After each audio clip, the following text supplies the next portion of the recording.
Good morning, children. I am your teacher, Mrs. Priyanka Jagdale, class teacher of lower KGB. Children, today we begin with reading subject. In that, we have started with the topic words, and we have seen few words. Today, two more words we are going to see. So let's start. Look at this. Which word is this? Can you tell me, children? This is cock. What is this? This is a cock. Cock म्हणजे काय? कोंबडा. So children, mostly in villages we see like this type of cock. And what is the important thing of this cock? Can you tell me? तो कोंबडा आरवतो की नाही सकाळी. It makes sound, and by that sound everybody comes to know that it is morning. So everybody come to know it is morning and they get up. So सकाळ सकाळी कोंबडा आरवतो आणि त्याने सगळ्यांना जाग येते. So mostly in villages we see like this type of cock. Okay. Now we will see the spelling of cock. Look here.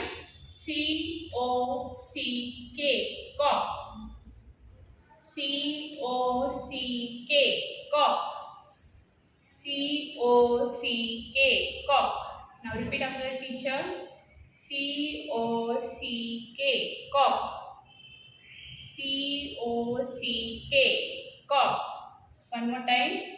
C-O-C-K, cock. So children, I hope you understood what is cock. Our next bird is owl. So what is owl? So let's see the picture of an owl. Children, which bird is this? Can you tell? Yes, this is an owl. Owls have round, forward-looking eyes. They eat insects, spider, earthworms, reptiles. Now we will see the spelling of owl. O-W-L, owl. O-W-L, owl. O-W-L, owl. O-W-L, owl. Now repeat after teacher. O-W-L, owl. O-W-L, owl. One more time. O-W-L, owl. So children, I hope you understood both the birds. Which two birds we have seen today? Cock and owl. So for your homework, you have to try to read the spelling of cock and owl. Okay? Thank you.